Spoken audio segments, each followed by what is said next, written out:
Welcome back, everybody, to another episode of the Pass Club. We have an all-timer on deck for you today. An all-timer. We're going to start off with Sport Court. Absolute war. Going to jump into this past weekend of college football, which was sad for some, exciting for others. Get into a new segment called Ball Calls, B-A-W-L Calls, with Jerry from South Carolina. Recap the NFL, look ahead to next week of college football. Back on path with our good boys, and then wrap it all up with the iconic Blurby Derby. Let's go. Welcome to the Pass Club.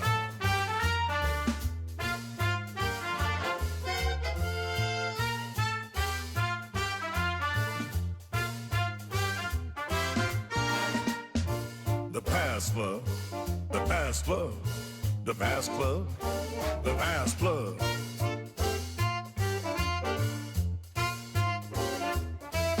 Pass Club. The Pass Club. The Pass Club. So before we get into this electrifying sport court, I have a fun fact for you guys that I saw in an elevator. An elevator told me this fun fact. An elevator told you this fun fact? Yeah, I was in the elevator and it had What drugs were you on? No. So I was in this elevator, right? And this elevator had a little screen on it. And it had a fun fact on it. I said, wow, that is a really, really fun fact. And I wanted to share it with the world. If that's okay with you guys. Let's hear it. All right, I'm going to pose this fun fact as a question and see if you guys can, see if y'all can guess the fun fact, okay? What or how many years is the longest hiccup spree of all time? When you say hiccup spree, does that mean like continuous, or like a day, every day? Like the streak? No, I think it's like a spree, like you have the hiccups for this long. Shit, I broke it last night. I also did not fact check this elevator fact. I would say the first number that came to my head is 7 years. Wow. Elkins? That's very specific. 1 year. 7 years. This elevator, again, I will state I did not fact check the elevator. If you get a fact from an elevator, you just kind of automatically assume it is correct. I mean, what use does the elevator have to lie to me? But this elevator told me that the longest hiccup spree lasted 68 years. So someone's whole life, basically. I'd rather be a tree. I genuinely think I would rather, brutal.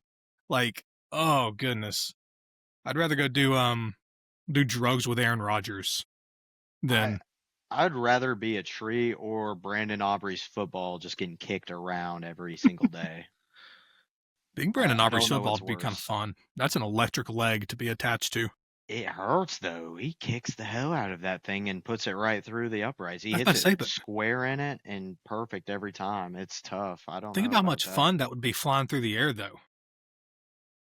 To be fair, you would know what it feels like to fly. And you'd go straight into a net. I feel like I guess those people at the fairs, no, it's the same feeling. The ones that get shot out of a cannon into the net, it's the same thing pretty much as a football getting kicked, right? I feel like Chow in The Hangover 3. I believe I can fly. That's such a great movie. All three. Oh yeah. Great. Love them. Let's not delay it any longer. We can sit here and we can act all nice, but this has been quite a weekend of turmoil for this group right here between the Alabama and Tennessee game, which is at the center of this turmoil. And if you guys didn't see the announcement of this, what's going on, what we're talking about. So each week in Good Boys, we give a pick, and it is a underdog for the week that is 6.5 points or more that we think can win outright or cover. And you get bones based off how much they cover by. And if they don't cover, you don't get any bones. Mal picked Tennessee 8.5 last week against Alabama. And that was his pick. Once it leaves your mouth, it is final. We've determined that before we started the show. It is That final. is a truth. That is a truth. Well, Saturday night comes, and all day, I would say, Elkin's 3 o'clock on, we're getting roll tides from Mal. I heard Mal say roll tide more Saturday than I did Elkins, and that is absurd. So he flipped his pick. He didn't bet it, and he actively rooted against it. Actually, I did bet my flipped pick. You bet Alabama 9.5. Yes, I did. Yes, I did. That defeats the whole point of it. Okay, so look, we need to have some structure, because if we don't structure this, it's going to be an absolute just chaos. Opening statements. Okay. Then the prosecution, Elkins and I, will make a statement, or we'll make our case. You will have a chance to rebuttal and defend yourself. Then we will determine a restitution. We already have one kind of figured out, and then that will be it, and we will let the audience decide. You guys can vote on all of our socials. Mostly Instagram is the one probably we'll go off of. So at Pass Club Pod, everywhere on all socials. Also, like, subscribe if you're on YouTube. Follow us on everything. Keep up to date. It's been going really well. We're very thankful for all of you guys for hanging out with us and listening to us. But without further ado, Elkins, do you want to issue the opening statement? As the plaintiff, you guys get to issue the opening statement. So, Elkins, do you want to, or me? Simply put, Mal. Last week I stated that I was the third biggest Bama fan there is on the planet. But now I'm starting to think I might be the fourth biggest Bama fan on the planet. You really wanted Alabama to win this weekend. Maybe more than I did. I was at a wedding. I didn't get to watch it live. A year ago, I didn't have a lot of fun watching the Alabama-Tennessee game. So I ought to have really enjoyed watching this one. But somehow, you enjoyed watching it more than I did.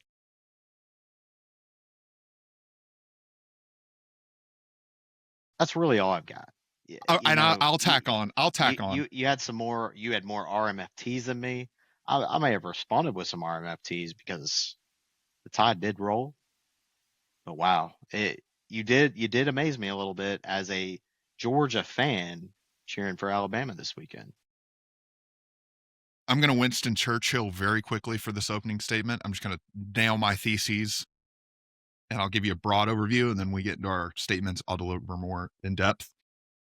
First one is, you stole the pick from me, and you didn't bet it. Second one is, when we give out these picks, we have to follow through. We're a public-facing, whatever we want to call this. Third of all, some people bet this. People have told me they bet these picks. And for you to not completely flip on it is absurd. And finally, the fact that you said Roll Tide as many times as you did, and you consider yourself a hardcore Georgia fan, is the biggest red flag in all of human history. That is it, Your Honor. We should have brought in a real judge for this. We should have hired like an online judge. Yeah, that would have been fun. Maybe next time. But that's our opening statement. We rest, or whatever they say. Alrighty. So for my opening statement, I would like to go ahead and state that I did pick the University of Tennessee plus 8.5 last week as my good boy pick. I made this pick under the hype of Joey Aguilar, and specifically under the pretense of how Joey Aguilar and the Tennessee Volunteers played against the University of Georgia. As the week progressed and I started to think about my pick, I quickly realized that Georgia's defense is just that bad. I'll get into that a little bit more during my proof of burden. But the change of heart led me to go back on my good boy pick.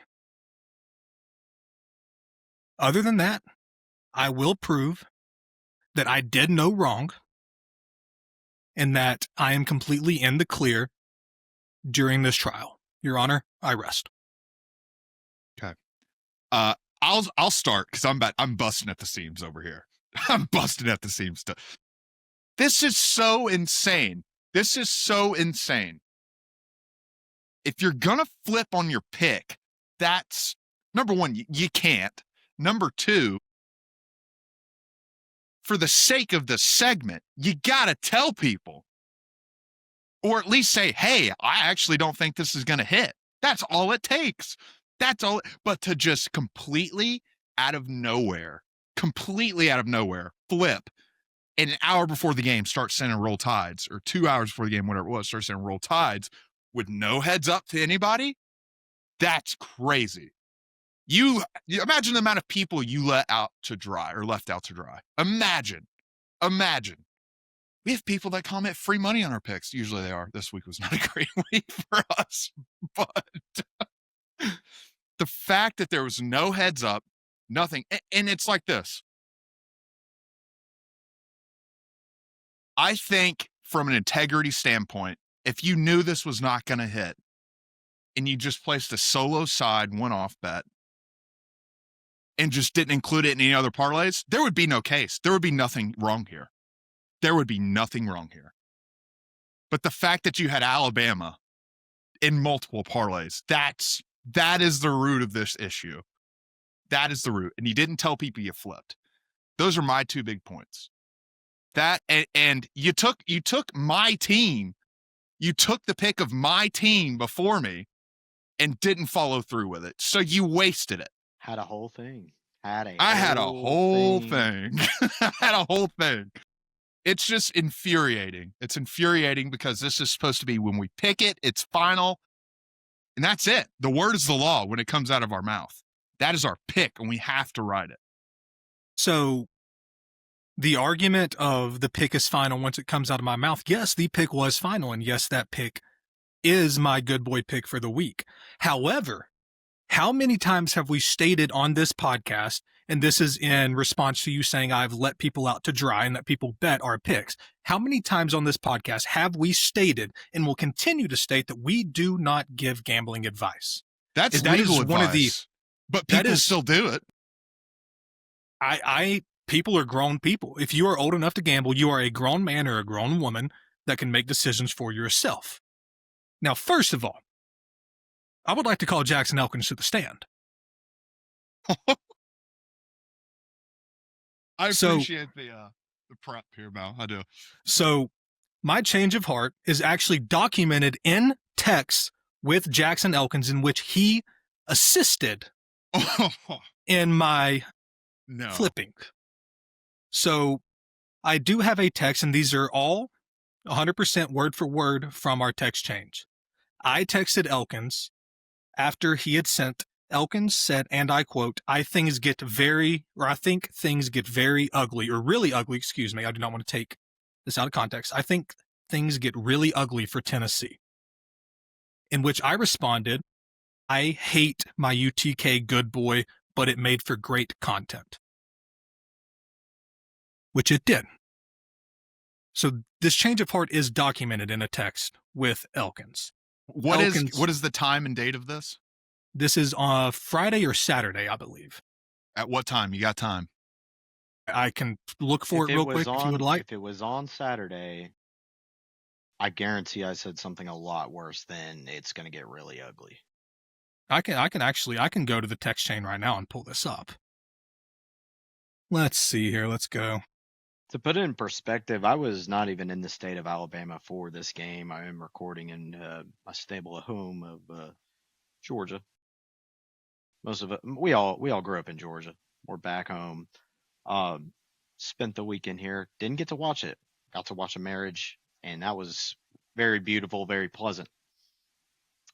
But waking up. I wish I had your weekend. I wish I had your weekend. Waking up on Saturday, nothing changed. On Thursday, I knew what Saturday was about. So on Thursday at 11:20 a.m., I received a text from Jackson Elkins. That text stated, I'm starting to think things get really ugly for Tennessee this weekend, in which I had a bet slip attached to that for Bama's total points and a Bama moneyline pick. That's whenever I started to really contemplate and start changing my picks, right? I also, the text that I sent Elkins to where I said, I really hate my pick. Let's see if I can't find this. Because this was very soon, actually. And this might help or this might hurt. I'm not mad at you as a gambler.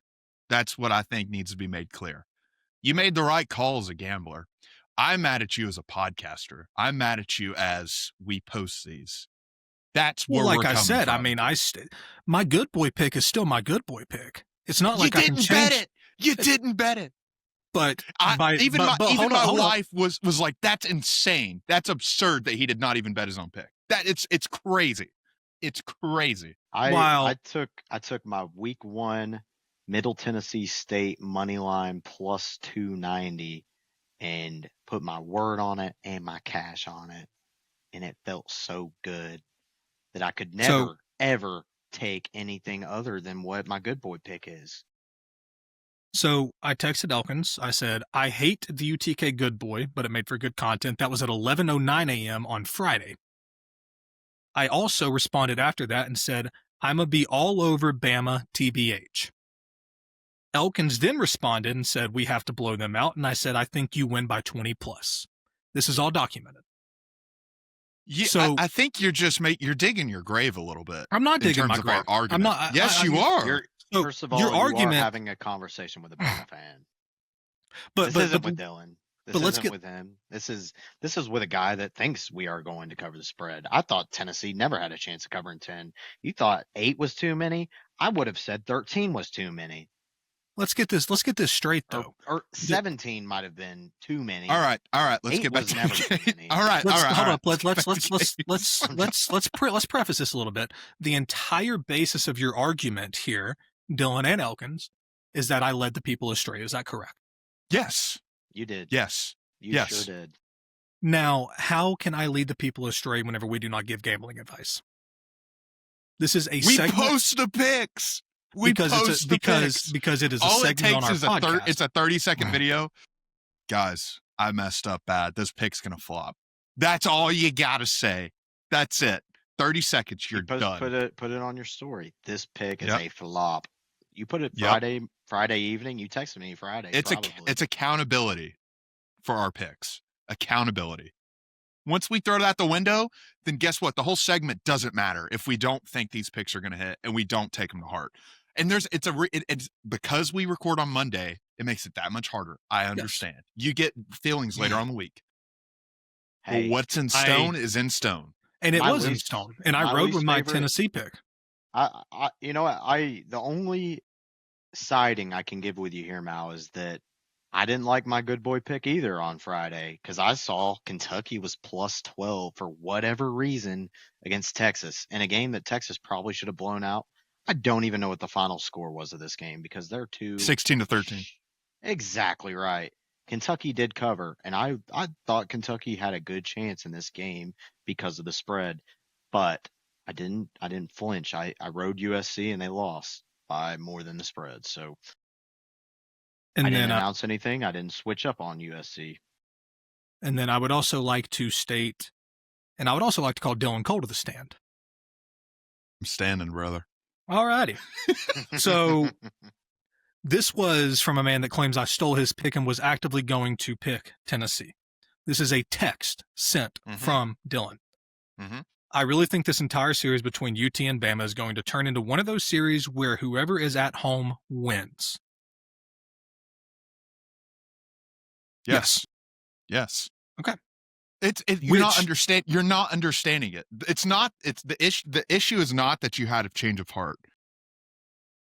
The issue is you didn't tell people you're not betting it and it's going to be a total flop. That's the issue. But here's the thing: all of that is thrown out the window with the simple disclaimer that we do not give gambling. Then we can't do good boys. What do you mean we can't do good boys? That's the whole point. Pick these teams. When we started this podcast under the pretense that we were not going to be a gambling podcast.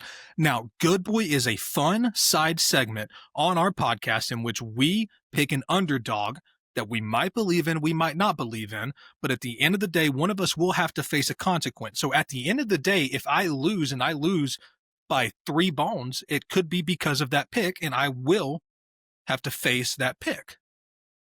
I never told anybody to go out and bet Tennessee, and our fans should know this, that this is just a fun side segment. So, I mean, I just really don't understand the legal grounds for your lawsuit here. Because then take the betting out of it. It's still, you just got to put it up and say, this is going to flop. So it's exactly what Elkin said. This is going to flop so hard. This pick's going to flop so hard. Why should I do that? When I picked Syracuse, I thought that pick was going to flop. Has it all been a lie, Elkins? Elkins, has it all been a lie? Is there any point in just continuing on, Good Boys, at this point? Well, I mean, you're getting your ass handed to you in Good Boys, so I could see why you wouldn't want to continue on.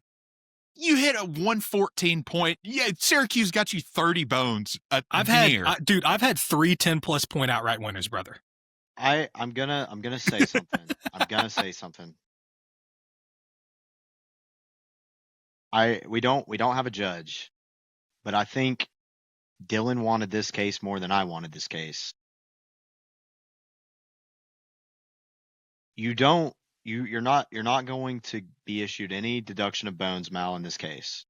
However, we're going to call this a warning. I think this is just as good as it gets. This is just like our justice system in real life. We're just letting people off the hook left and right. What are we doing? What are we doing? Mal, you're going to walk today. You walk today. I'm giving it to you, Mal, right now. You walk today. But are we saying the glove doesn't fit? Don't do this shit, dude. I still personally would just like to know the legal grounds for any arrest or for any punishment. I think this is a warning for all of us. If I have a great good boy pick this weekend, and it's probably a shit good boy pick, but I'm going to ride it, and I might switch up on Friday whenever maybe 1 or 2 players are out all of a sudden, but. Should we not let the people decide if he walks or not? I mean, I genuinely just don't see the grounds for any punishment here. As I have stated multiple times, if you go on record and say any advice we give, or not even advice, anything we say in this podcast is not considered gambling advice, there's absolutely zero grounds for punishment here. There's no integrity. Zero. There is integrity. No backbone. And this is where I don't think you understand. I mean, brother, I made my pick. Just because I switched my pick to Bama doesn't mean I just magically gained bones in the good boy standing. I think Elkins is going to see Jesus real quick. Yeah, you got really bright. I'm going to tint these sunglasses down a little bit so you don't see the reflection on them. But yes, what are you doing? You looking up? You looking something up that we shouldn't be seeing, buddy? I'm either starting to like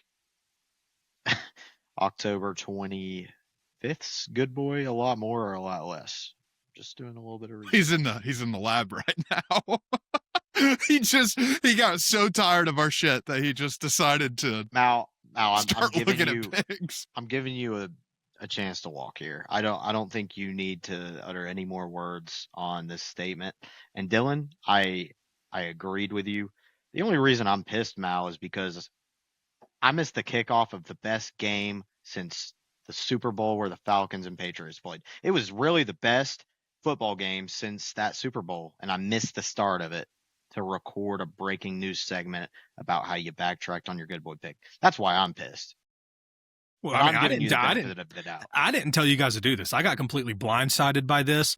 I was watching football and I get a notification on my phone. I look at it and then 30 minutes later, I see a post on Instagram where I see you guys are just completely colluding against me. I do also want to go bring Elkins back to the stand. This has absolutely nothing to do with the court case. I also have Elkins on record saying, and I quote, "This Tennessee-Bama game reminds me of when they had Jarrett Garantano in Tuscaloosa and we had the 99-yard scoop and score," which is absolutely hilarious considering Bama had a 90 before. Yes, Elkins said that. Wow, that's actually very impressive. When I was digging for content for a defense, I found that, I said, "What a take by Jackson Elkins." So, cheers to you. That's actually pretty wild. I do recall saying that now, yes. And let's get into our show. Now, you're walking today, but you're not walking the next time that you pull some shit like this. And all that we ask, just have a backbone. That's it. My lack of backbone won me $800 this Saturday, so I'm not. That's really great. I know that's great, and it's exactly what I said. Just stick with the pick. But if I would have stuck with my pick, I would be. I noticed that I noticed that $800 winnings through your fabulous new camera lens that we can see you through today.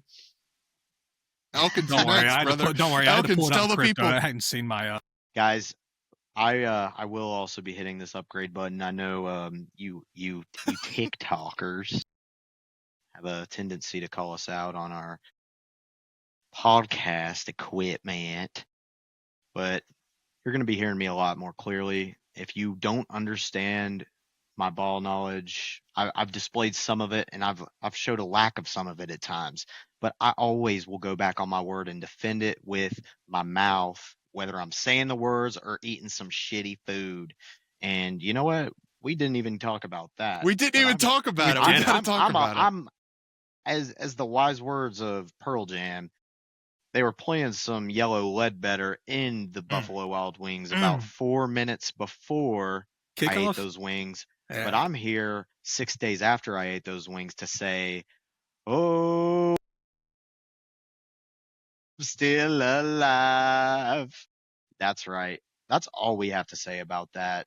I can talk about it. I can talk about What a fantastic video. How light. I can talk about how light those wings were, but I think you should just go tap into our YouTube and watch the video for yourself to see what kind of man I am. But that's aside the fact. I will say it is a beautiful journey. The whole video is a beautiful journey. It was very well done.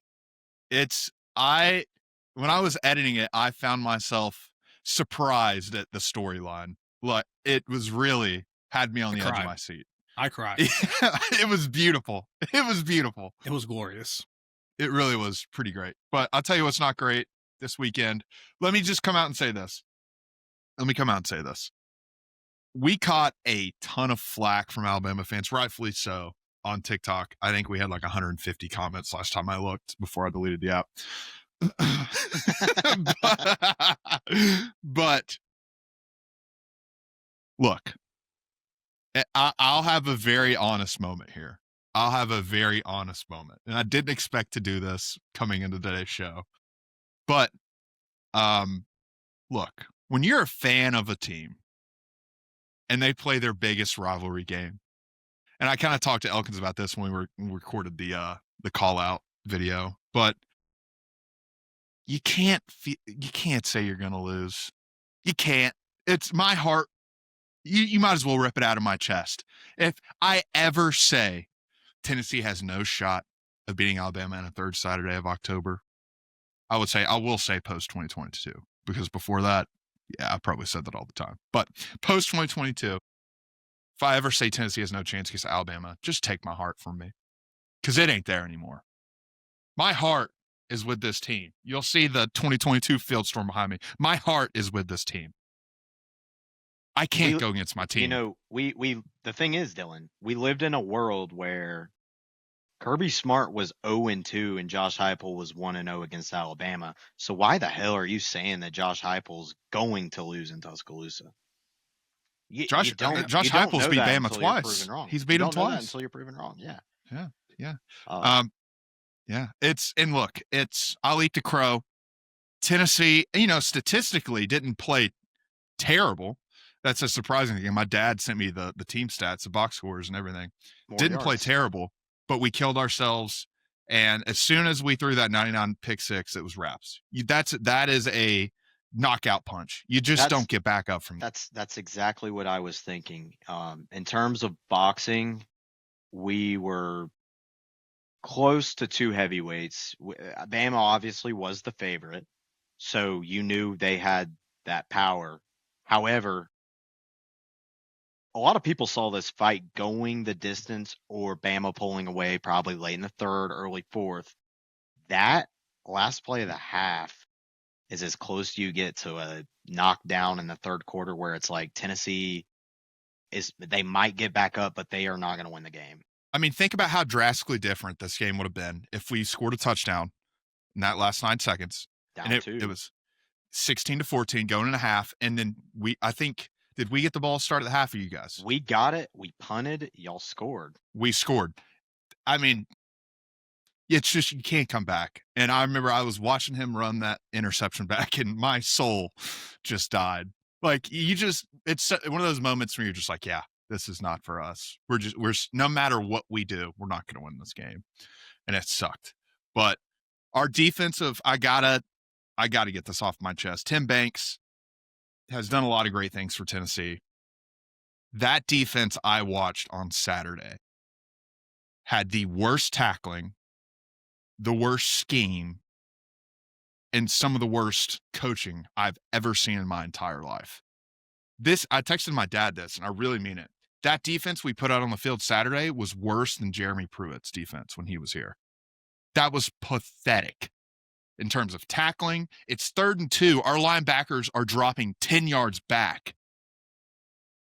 3rd and 2, giving them everything underneath. I look at our corners. We're outnumbered on the edges, and we're giving 10 yards cushion. I understand it's a zone scheme, people. I know that's what you do. We know football. I'm not an idiot. Have a little awareness. You can't call zone every play and give them 10 yards cushion. I'll follow up here on this game. I don't think there needs to be too much said about it. But I'm going to utter the words from Nick Saban about 2 decades ago from today when he was at LSU. If you want to be happy about the result, go be happy about the result. But if you want to be happy about the process, there's nothing to be happy about. This Tennessee team, you just said it, their defense, it might have been one of their worst performances in a while, and they kept us under 37. We have not seen the best version of Alabama yet. And although the result was impressive, there is nothing to be proud about as a Bama fan as far as the process goes. And I know 90% of you Bama fans that watch this shit are hearing me say that, and they're like, what are you talking about, Elkins? We played good on Saturday. No, we are not going to win a national championship if we play like we did on Saturday. We're not. There are better teams out there than us. Indiana will outscore us. We will not get enough touchdowns or points against them. I'm really impressed with the way we have rallied since week 1. We are a completely different team since last year and certainly week 1. But to be a champion, you've got to keep getting better. And we didn't play as good as I thought we were on Saturday, but it was good. Tennessee's offense rather, I thought we were going to see more from them. They made one be-all, end-all mistake in the game that is unprecedented. You don't see that on the goal line usually on these SEC level teams. So that's unforeseen. You know, you don't predict that. I said that this reminds me of the Garantano 99-yard scoop and score game. That's completely off the table. I'm just saying Tennessee 9 times out of 10 gets in the end zone. I don't know why they had 2 extra linemen on the field, tight ends, and a I formation and an obvious passing down. That's all I've got to say, though. Bama fans, celebrate the win. Don't celebrate how your team played, though. Yeah, no, I agree with you. And the thing is, too, we come out in that tight formation, and then we call a timeout, or Alabama calls a timeout because we didn't have any timeouts left. There's 9 seconds left. We come back out in that same formation. That's like coaching 101. You just gave them the look. You can't roll back out there in the same formation. But it was open. If he had thrown the ball outside and not let it drift inside, Kitzelman might have caught it. I don't know. He dropped a few Saturday. There's no guarantees, but it was open enough for him to catch it. It sucks. I'm very worried. I'm very worried about this Tennessee team for a few reasons. I am very worried about the defense. I'm worried Jerron McCoy is just not going to decide not to play this year. And honestly, it's probably the right decision for him. It will make him a lot of money if he does not play this year. And the culture of the defense, that's the one thing that's always been an issue with Heupel. Aside from maybe a few years ago when we had a really, really, really good defense that kind of carried us through our offensive struggles last year. It's just not that mentality. We don't have dogs on defense. We have people that are loud. We don't have dogs when it's time to get out there and play football. I don't see it. I don't see it on the defense. I don't see it from the linebackers. I don't see it a lot from the D-line. That's the most you'll see it is on the D-line. Definitely don't see it from the secondary. Something's missing, and I'm starting to wonder if it's a Tim Banks problem or if it's a Josh Heupel problem. I- Not saying we I- need to get rid of Heupel, but we got I to. wanna upgrade. pass the rock to Mal here, but I'm gonna give my last point on this whole game. Tennessee has 2 losses this year, and they're to 2 top 5 teams in the country. That is the shining light for Tennessee. They have played great teams, and they've played good games against great teams. Bama, it's tough to win in Bryant-Denny. Obviously, we are the current longest home win streak in the country now. But, you know, I've foreseen all of these issues on Tennessee's defense. The only reason I'm upset with the way Bama played is that we didn't hang 45 or 50. I watched Georgia's offense against Austin P. And Austin P held them to 28. Tennessee at home gave up 40. And that's all I had to say. Mal, I was leading you on here, but this is I did mention Georgia to mention the Alabama-Tennessee game for all of this to lead up to you. Let's talk about Georgia Ole Miss. That is all I have to say about the Alabama-Tennessee game. Let's get into Georgia Ole Miss. Mal, what are your thoughts? First and foremost, if you're going to cherry pick that Austin P game, at least tell the full story. It was a 3-hour rain delay. Georgia was never going to lose that game. They were never in danger of losing that game. They wanted to get the hell out of there. Game got pushed up an hour. Everybody was thrown off. So we're if you're going to cherry pick, at least tell the full story. But Dylan, I'm kind of in the same boat. Our defense is dog shit. Georgia's defense, and kind of the same exact gripe you just laid out there whenever you were talking about the cushion that y'all were giving Alabama. Georgia is giving cushion, just so much cushion against Ole Miss this weekend. And the reason we're doing it is because we don't have a secondary. The Georgia secondary is just non-existent this year. It's affecting the defensive line. It's affecting the front seven and the amount of pressure they can get. Whenever the secondary holds up, the front seven gets in. I mean, we saw it in those last 3 drives. The secondary held up, and our front seven was able to get insane pressure whenever they had 3 back-to-back no-point drives. Yes. It really is with the cushion. I'm sure you'll feel the same way, Mal. It's you might as well hold up a sign that says, "We're worse than you, and I know it, and I'm terrified we're going to get beat over the top." You got to throw them to the fire. They're not going to get any better if they're playing everything underneath. You'll never get better doing that. Well, I mean, that's what kind of, I don't want to say grinds my gears, but it does grind my gears because we saw this Georgia defense play a lot of man coverage against, and Georgia still does play a lot of man coverage.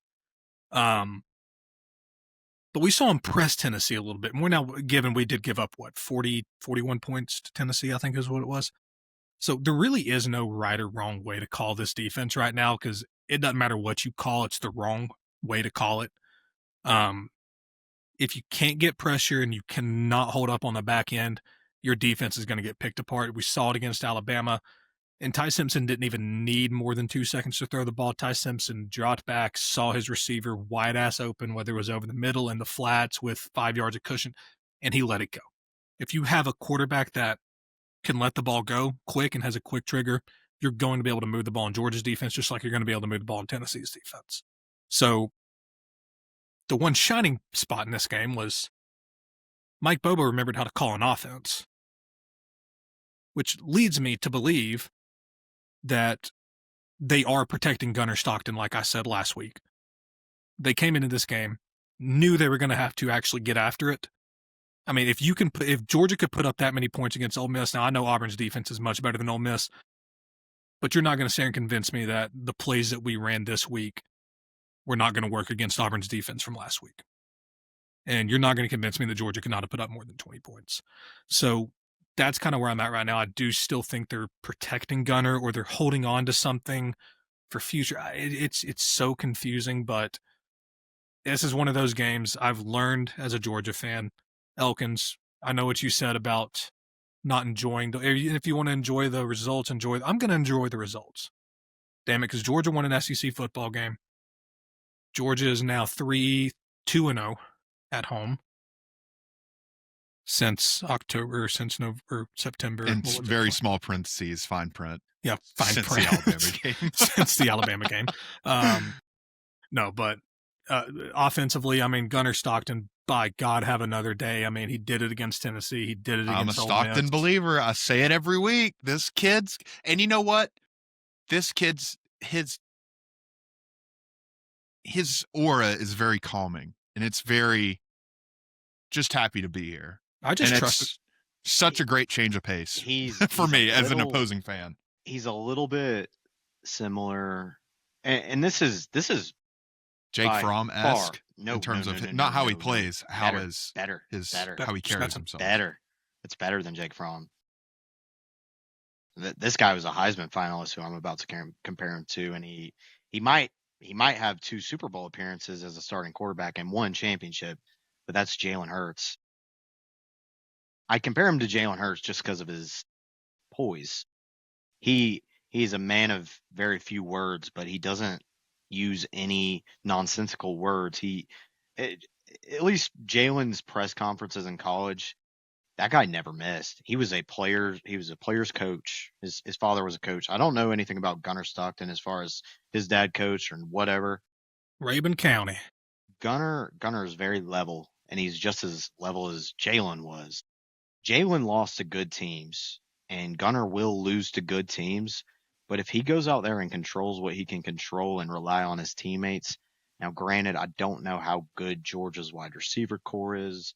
And Got that's some good running backs. It's different. It's completely different. But I'm just simply making a comparison here on what I see. And that is the biggest praise I can give Gunnar right now from what I've seen since that Bama game. He stands on business. He does. And he performed critically in that fourth quarter against Ole Miss. Now, to kind of piggyback off of the wide receiver comment, we talked last week about, I can't remember if it was last week or 2 weeks ago, we talked about Georgia's injury issues, especially on the offensive line. Another big one for Georgia this past weekend. Colby Young looks like he will miss significant time, if not the rest of the season. Was that a fake tweet he tweeted? Did I get catfish? No.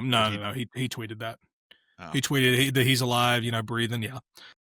Which that kind of tweet makes me feel like he will be done for the year. But another significant issue, the good news is we still have a guy in Nitro Tuggle that is insanely quick, insanely speedy. Hell of a name. I could have told you that he was going to be pretty quick. We still have a guy in Zach Branch, but what Colby Young brought to the table was that physical receiver. I mean, I don't know if y'all have seen how tall this kid is, but he is a tall and physical wide receiver. And we're going to greatly miss having him in that wide receiver room, because that's one of those guys you could throw it up to him and he would come down with it. Now, on the flip side of that, we did see Georgia get the tight ends a lot more involved this week. Georgia has 2 of the best tight ends in the nation, and you just wouldn't know it. Oscar Delp and Lawson Lucky. Lawson Lucky, I think, went for 2 touchdowns last week. I think he damn near went for 100 yards. 3, yeah. Didn't he have 3? Yeah. I mean, Georgia's finally starting to get these elite tight ends involved in the offense. So that's one of the shining spots in that. I mean, I think having Colby and having Nitro on the edge, especially, and then I think Georgia's got the wide receiving room to make this work. The tight ends are going to have to step up and actually make a big difference now. So who would help Georgia win more football games on a fresh, clean slate? And this is strictly on paper and hypothetical. But what if Carson Beck never transferred? I'm kind of trying to segue to this Miami result, but I mean, you know what you're going to get out of Carson Beck. Yeah. Well, I was going to say the last thing to kind of follow up. Gunnar Stockton, you were talking about him being a dog. The kid, a lot like Stetson Bennett, grew up Rabun County, Georgia, dreamed of everything he wanted was just to be the starting quarterback at the University of Georgia. A lot like Stetson Bennett. He's a lot less hateable than Stetson. A lot less hateable than Stetson. A lot less hateable. I do not hate this guy. So much more hateable. I mean, likable. Jeez. No, but in the same pretense, he and Stetson are very similar in that sense, to where all they wanted to do was play quarterback for the University of Georgia. So to piggyback off of where would Georgia be right now with Carson, they'd be a lot worse off. Georgia probably has 3 losses right now if Carson Beck is the quarterback at the University of Georgia. I agree with that statement. I do. Yeah, let's get into Louisville, Miami. We talked about it last week. All three of us highlighted this game and said, don't be surprised if Louisville rolls in here and wins. We said that the Friday night game helped out Louisville, and it did. You guys see the crowd? It was not typical Saturday night crowd. I want to give more credit to you guys. I completely thought Miami was rolling here. There was no shadow of doubt in my mind. You brought it up, and I was like, we're talking about this on today's show. I seriously thought that. I was like, there are so many good games this weekend, but we're talking about Miami against Louisville. Miami is probably the best team in the country. I said that 2 shows ago. I said it too. And here we are having a conversation about Carson Beck losing the game. Not Miami. Yeah. Carson Beck lost this game. And the conversation should be Miller Moss went out and won this damn game. That was 100%. that and Brome. Jeff Brome. I don't know if I'm saying his last name right. I've never been able to, even when he was at Purdue, I'm like, this guy is so underrated as a head coach. He really, really, really, really is. From what I've heard, I knew somebody that worked on his staff at Purdue, and this guy is just like the hardest worker, shirt off your back, like will speak to everyone. He's a program builder is what he is. And bringing in Miller Moss, it's a Friday night game. You go down to Miami, not the most intimidating, away game, if we're being completely blunt and honest here, especially Friday night. The students are going clubbing. They're not catching a bus to the stadium. Let's keep it real. And it just seemed like one of the, when you watched enough college football and you look at slates, it just seemed like that they could trip. This, I've seen it as so many times from other teams in the same situation. This could be where they trip, and they did. And I think that was imposed 90% by Carson Beck. 4 picks. You can't win a ball game with that. And then also, I want to say, not a fan of his post-game presser either, throwing the receiver under the bus. Bro, that might have been the truth. Just say, it's on me. Ball was high, or whatever. This is where, and all these Miami fans are now starting to come out and kind of have that same opinion of Carson, like, what the hell? This is what Georgia fans have been trying to tell Miami fans for the entire line. Carson Beck is a me quarterback. Carson Beck feels as if he can do no wrong and that he is bigger than his team. We saw this last year. I mean, Gunner was not ready to play last year. Whenever Gunner stepped in that SEC championship, holy moly. The just vibe flip, the vibe change from everybody on that offense rallying around Gunner was just something that we hadn't seen all year. And that was all I needed to see to go, okay, they did not like Carson. I don't think, and I would be shocked if really a lot of people in that Miami locker room like Carson Beck. Is he a good quarterback? Yes. Can he sling the rock? Yes. But you have to have a whole lot more than intangibles to be an elite quarterback. To be a leader, yeah. His girl didn't like him much either. But shit, he's a douche nozzle. No, I think Carson's going to bounce back in a good way for this team. They've still got their whole destiny in front of them. But yeah, I got to give credit to you two on this one. I had no belief that Louisville was going to be in this game. They lost to Virginia earlier this year. And Virginia, albeit, they're a tough team.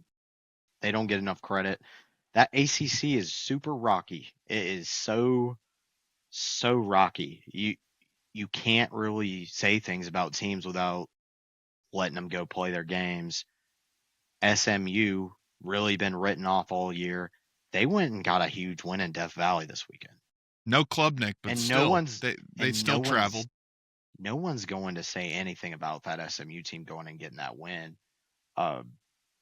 They completely think they're in this thing, and they're not. They don't have a ranking. They don't have a number by their name. College football is really doing the most this year. There's some unranked teams that think they can play for a national championship still. It is amazing. Yeah. It is amazing. A lot of 2-loss teams that are very much in it, and it's going to be very fun. Speaking of, let's go ahead and transition to this next game too. Texas Tech, Arizona State. Sam Leavitt is back for the Sun Devils. Get a massive win over Texas Tech. Also, to all the Texas Tech fans, I'm so sorry. I saw the tortilla fine thing come out. That's so depressing. But I guess if you keep them in the stands, you're good. They just can't enter the lower level, like the field, not even the field, just like sideline, anything. Yeah, I mean, that's brutal. ridiculous. But Sam Leavitt and Kenny Dillingham get a big win for the Sun Devils against a very, very tough Texas Tech team. Well, first and foremost, I love Kenny Dillingham, and I think that's a name that we're most likely not going to see at Arizona State next year if he continues the path he's on. I would not be shocked if somebody comes and poaches him away. But this is not money, yeah. This isn't a game I got to watch a whole lot of, so I don't have too much to comment on. The only thing I will say is money can buy you a lot of things, but it can't buy you happiness, Texas Tech. Or unlimited tortillas to throw. Well, no, money can buy you unlimited tortillas. The fines are pretty hefty. I don't know. They're probably not going to want to pay that every week. No, I highly doubt it. Alkins, anything on this game? Or are we good to kind of move on? I just think it was a good win. I wanted to highlight it. 100%. The only thing that needs to be understood from me, Sam Leavitt, your Heisman hopes are well in grasp. I agree with that. I think we're talking about this Arizona State and Sam Leavitt way differently if he didn't not play last week. I think having that another week under his belt would have been nice. I would like to also highlight another game that's not on our little, and it was just a strange game. This Duke Georgia Tech game. Now there's not too much to say about it, but going into this game, Duke was a 3-point favorite over Georgia Tech. Yeah, 2.5. Yeah, something like that. No, it got up to 3, I believe. It got bought up. Yeah, it got bought up to 3, and I'll be the first one to raise my hand. I took the bait. I saw Duke at -2.5, and I saw all the money that was on Georgia Tech and said Vegas knows something. Vegas was just stupid. I don't know what the hell they thought was going to happen there, but Mario Cristobal did not have that one in his bag. See, that's interesting. That I was going to make this point because we talked about it with Louisville a little bit. Something in me, in my head, in my gut, and also that line from last week tells me that the Sharps do not think Georgia Tech's for real. I'm not going to say they're not a good team because they're a very, very good team. Haynes King is a very, very good quarterback. They're a very well-rounded team. They're going to slip at some point. That's my gut reaction, and it's going to be soon. I need to check their schedule. This next week, college football is kind of a snooze fest, but it would not surprise me. Let me just real quick. Let's just see. Georgia I Tech. highlight that game for a future segment. Look, Good. I'm not taking it from you, Mal. I'm just All right, giving you a heads up. I thought Syracuse, about it Boston College. that team almost lost to Wake Forest a couple weeks ago, and they're playing a really good one that already was your previous good boy. Yeah. Anyhow, that's all we gotta say. Yeah. Also, Vandy LSU domination.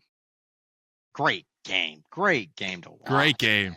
Man. What a great game to watch. So much fun watching it. I'll tell you. I hate it for the LSU comrades out there.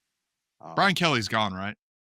He'll either take a job somewhere else or he'll get fired. I just want to point out that 2 weeks ago I stated that Brian Kelly will be the next head coach at Penn State University, and I am almost willing to double down on that at this point. I will say, out of the jobs that are opening and are going to open, seems like that's really the only one I could see him taking. That's like the only one I see that would be a lateral move for him, kind of. Obviously, LSU is a better program, but I'm saying keeping in that level of competition. I think everything else for him kind of has him stepping down a little bit. But yeah, no, I agree. When you first said it, I was like, I don't know.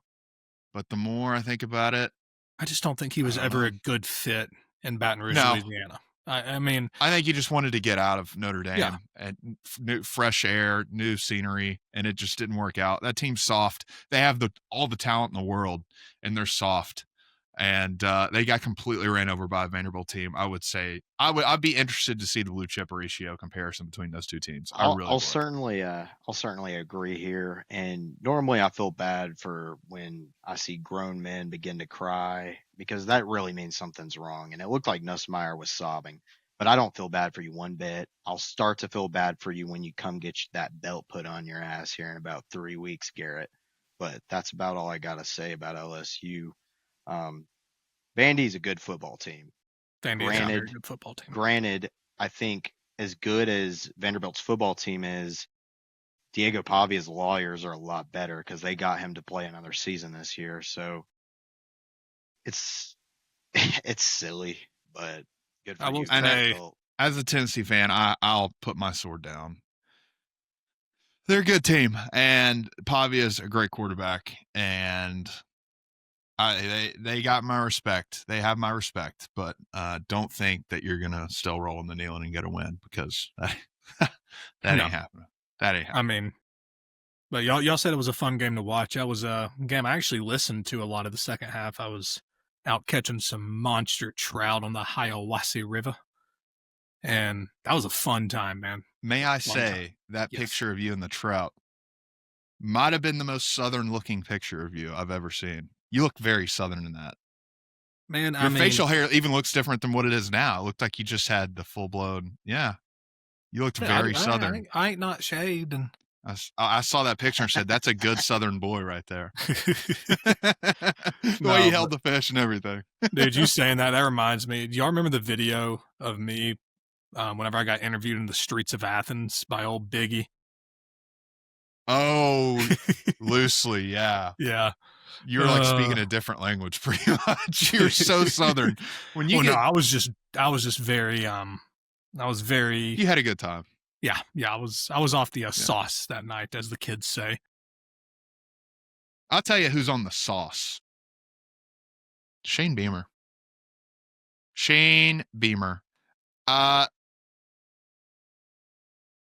We'll just go ahead and segue. We'll talk about this game after this segment, kind of. But I want to introduce a new segment. It's called Ball Calls. BAWL, as in crying calls. We want to be your guys' mouthpiece for your teams that are struggling and the issues you might have with your team, even if they're winning. We're going to do this thing where we play voicemails from our listeners complaining about their teams, and we'll just kind of discuss it with them. So first up, from Columbia, South Carolina graduate, my friend, Jerry. No, you got to fire Mike Shula. That is the number one thing you must start with. There's a lot of work on the team that needs to be done. There's a lot of work that needs to be done for this team. But where you first start is fire Mike Shula. I truly think that he is a Clemson plant at this point in the season. If I do say so myself, I think he really is a Clemson plant. If Shane Beamer keeps him on the rest of the team, then I believe the accountability goes up to him 150%. I can't defend him at that point. But I just think with the recruiting class that was, ranked moderately well, I thought it was moderately well, and on 247, I believe, we had higher expectations. However, what we're witnessing now, ask any Gamecock fan, they will tell you the first place you need to start is fire Mike Shula. Simple as that. It's anything else, it's not up for discussion. It's Mike Shula. Thank you, gents. Have a great one. Thank you, Jerry. We appreciate it. And he's absolutely right. We talked about it a little bit. Mike Shula walkout. I think the students are holding a Mike Shula walkout at South Carolina. And I said it a few weeks ago. This is the Shane Beamer experience. This is what it is. Every year, this is it. This, in terms of a fan perspective, this is it. And this year, it was really supposed to be it. You got a great quarterback in Lenore Sellers. You have the talent. You have Dylan Stewart off the edge. You have the talent to win these games. And then you look up halfway through the season, and you're 3-4. And I see 3 more guaranteed losses on the schedule, at least. And it's just, how do you get here? What do you do? Matt, what is your take on these Gamecocks? They wanted Beamer ball, and they got Beamer ball. unfortunately, and he talked about Mike Shula, but it might be a little premature and a little too early, and especially with the chaos we're going to see this year in the coaching carousel, to say fire Shane Beamer. But I don't see Shane Beamer as that coach that's ever going to truly get you over the hump. I don't see Shane Beamer as that coach that can truly motivate you. I think he's a great motivational coach, but I think he's one of those guys that is mouth service and lip service, and I don't think he truly can believe a lot of the stuff that he says, if that makes sense. I don't know. I don't know. We've played. It's hard to play for a coach when you hear them talk, and you don't even think they believe what they're saying, right? Yeah, You had to try a little bit there on that sentence, but I know what you're saying. Absolutely right, though, Mal. I think there is a little bit too much filling in going on verbally in these pressers, and we saw it. I think it was probably one of the more memorable Beamer pressers we saw this past weekend. Yeah. And the fact of the matter is, he was mad at the man in the mirror looking at himself, and he knows he's not seizing the day, and it hurts him. It sucks for him. It doesn't suck for his. It sucks for every Gamecock player, fan, all of them. But it doesn't suck for these teams that are playing them. They are reaping the benefits of getting to play South Carolina this year, who was supposed to be a team that they had circled at the beginning of the year. I'm only saying that because Bama's got South Carolina in South Carolina this coming week, and this was a game I said, you know what, I'm more worried about playing these Gamecocks at Williams-Brice than I am worried about playing the Dogs in Athens. And that's a crazy thing to say, but I seriously believe that because of just the nature of the Bama-Georgia series throughout these past years. That's number one. Number two, Lenora Sellers was seriously my Heisman winner. I thoroughly believe that. And the opportunity was in front of these Gamecocks to start the year. They have not seized it.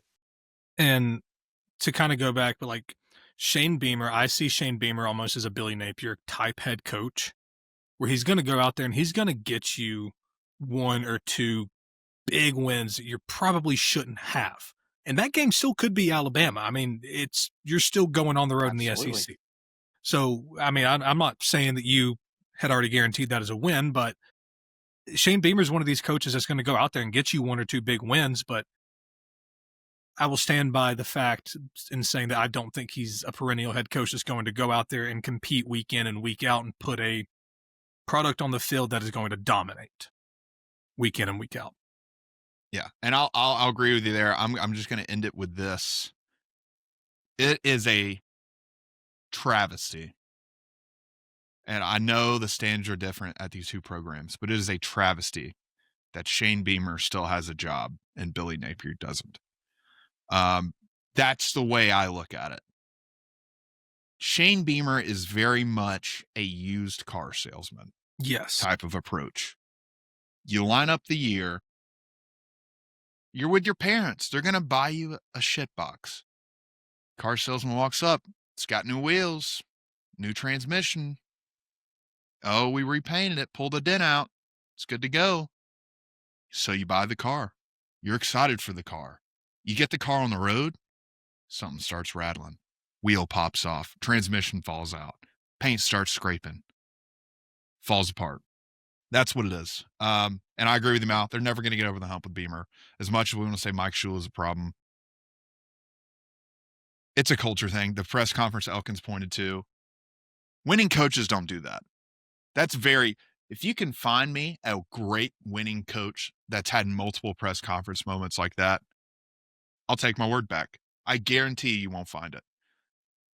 And it's a culture thing. Segueing that into another head coach that is, good God have mercy, how the hell is Hugh Freeze not on the hottest of hot seats right now at Auburn. Hugh Freeze, did y'all see where it came out that Hugh Freeze is practically begging? He's begging, yeah. He's begging the AD to show him a sign of good faith and to back him publicly. If you're a head coach and you're having to beg your athletic director to publicly back you, that is an issue. Yeah. That is a terrible issue. Major. So I think Hugh Freeze most likely is gone. Billy's already gone. I do think LSU and Brian Kelly will part ways. Penn State's open. So there's going to be some major shakeups this year. Major. Yeah, you really just got to point at this one stat I saw floating around the socials. Seniors at Auburn, you only need one hand to count how many wins you got at home. I think I mentioned that one last week. That's sad. Yeah, it's sad, and some of it's attributed to your current coach. Your coach before him was much worse, but this one's probably a bigger crier. So, and I will say, I do want to throw something out there. We all kind of have a mutual buddy that is currently dating an Auburn alum, and he's been kind of held at gunpoint and been forced to go to a lot of these Auburn home games. And I was having a conversation with him this past Saturday, and he just was basically like, dude, it is so sad. He said, I have been to more Auburn games than I ever thought I would go to in my entire life. And he said, seeing how they find a way to lose each week is something that just blows my mind. And like at some point, if you go to that many games, you have to somewhat start developing a connection with these guys. I hadn't really talked to him about it, but they're not playing Georgia. I assume he kind of is rooting for them and wants them to win, and that has to take a just mental toll on you, man. I mean, that's got to be rough.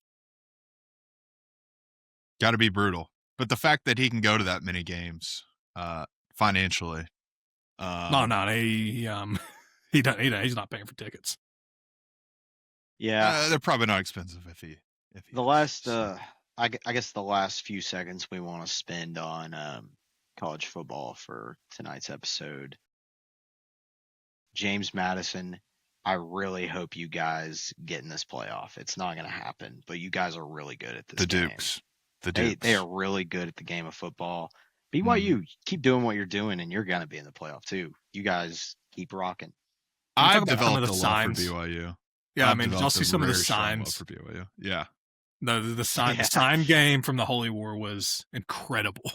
They just seem like such a fun school. It's just like Soak very it all buttoned up. up, very khakis, but I love it. I love it. They just soak it all up, bro. They indeed do. All right, let's transfer over to NFL this past weekend. I'll go ahead and declare this. Aside from the Super Bowl, Falcons, Patriots, this is probably the greatest comeback win I've seen in the NFL in my lifetime. Dylan, I am so happy you said that because you're 100% right. I just had a conversation with someone an hour and a half ago about he's a big Falcons fan, by the way. He said, I've never seen anything like this in the sport of the NFL specifically, except for the Super Bowl. And the stakes are way higher in the Super Bowl. 25-point comeback's remarkable. I'm going to argue that an 18-point comeback with 6.5 minutes left is a lot more impressive than 25. Boys, y'all are forgetting. God, I don't want to burst your bubble. Y'all are forgetting one insane comeback from was it Thanksgiving? Was it Christmas Day? I'm thinking of the Colts or the Vikings. It might have been Colts. I think it was. Yeah, I think it was the Vikings that came. I think this was like 2 years ago. They came. I think it was 30-something points at halftime. Oh, I remember that one. Yeah. But they scored 30 points in the fourth quarter, Mal. Broncos. Yeah. Oh no. I'm not discrediting the Broncos, but I mean that's insane. Great win. They did it for Demaryius Thomas, man. We don't do the gambling advice on this podcast. There it is. However, I had the under 37 in this Broncos Giants game. Giants have a great defense. Broncos have a average offense. Probably not going to score a lot of points. Broncos have a great defense. Giants, they've got a promising offense, but it's not elite or great yet. It's got to be an under game, right? No. There was 46 points in the fourth quarter of this game. 46. And the fact that my team, and hell, I'm going to say it, I own 2 NFL jerseys. And I've worn both of them on these past shows. Tonight's the first night I'm wearing the Broncos jersey backwards because you want to know what this game was? It was backwards. It was messed up. There was nothing about this game that made sense. I've worn the Giants jersey a couple weeks back. Hell, it was last week, and I felt bad wearing it because the Giants were coming to Denver to play my team. But this game was nothing but spectacular. It was the worst football game I've ever watched in my life while simultaneously being the best one I've ever watched in my life. And I can't even make it make sense to you. You go watch the highlights if you haven't watched it. Cinema. Cinema. Absolute cinema. Jackson Dart, keep your head up, King. You're going to be destined for greatness. You just got to be patient. It might not be in New York where you're going to be really happy, but just keep working hard and trying to be your best version of yourself. Your running back, Scatabo, he scored 1 touchdown where he crossed the plane and then proceeded to truck Riley Moss, a decent cornerback, but completely out of pocket. Dude is batshit insane, bro. He's crazy. For it. He's crazy. I watched this game and I'm gonna be honest. I didn't even celebrate that hard when the Broncos pulled it off. I was just like frozen. I was frozen. It was wild. It was really, really wild. Great game. I could reuse the statement I said from Nick Saban earlier in this current show. Be happy about the results. You know what? We beat the Jets last week. These 2 New York teams. We beat the Jets by 2 points last week and the Giants by 1 point this week. A combined 3 points against some New York teams that aren't going to be in the postseason. And it's concerning for the Broncos that like, hey, are we actually good? We're 5-2. Yes and no. We have to improve though if you want to be a top team in the league. And that's really all I've got to say. And the thing is about the NFL, I'm going on a little bit of spill here. This is sort of just a discussion point. I'm not pointing out any teams at all. The Carolina Panthers. 5-2 is so much better than 4-3. And the Carolina Panthers are 4-3, by the way. And the Broncos should have been 4-3, but we're 5-2. And I feel like being that 1 game better is a mile better than being 4-3. Some would say mile high better. Absolutely. I think I would do dirty things to be 4-3 right now. It is it's so brutal. And this past weekend was so weird watching that Titans Patriots game. It was so weird seeing Vrabel Tap that ass. Yeah.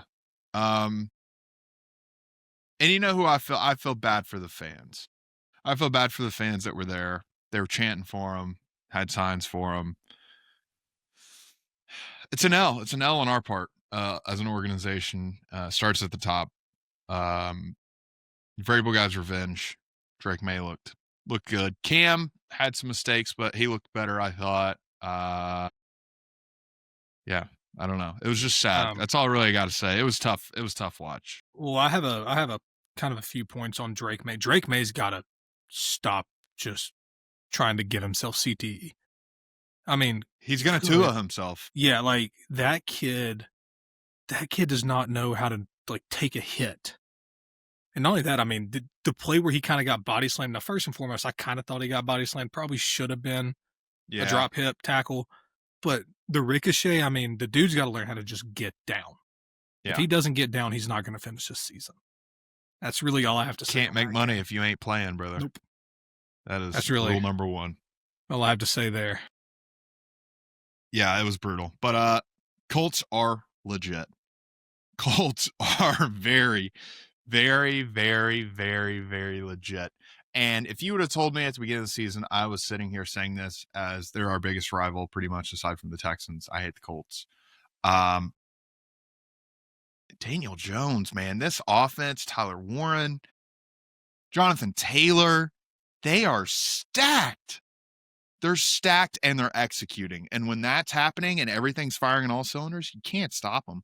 I mean, this score, I think it was 38-24 against the Chargers. Don't let it fool you. It was not a close game. Never. At one point in this game was it close. They dominated the entirety of that game. And look out. I think the division's easily theirs already. They're going to go to the playoffs, where we'll see what this team is made of. But, eye test is very, very impressive so far. Chargers are a little banged up there on offense. Missing both starting running backs is never helpful. But, I mean, defensively, there's really no excuse. I mean, Danny Dimes he's Danny Diamond. I mean, he's elite. I mean, I don't know what else to say. I mean, he looks elite right now. It looks like something just clicked. Yeah, well, I think that something is just not being a part of the New York Giants. Yeah. Yeah.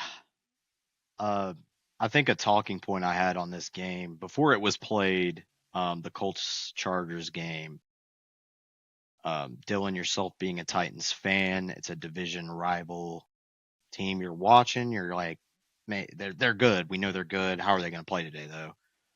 Same thing for me and the Chargers. I think the Chargers had potential to win this division, and they still do in the AFC West.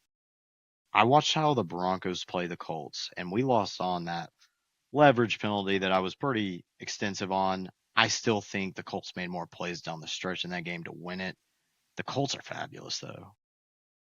They have got so much positive stuff going their way right now.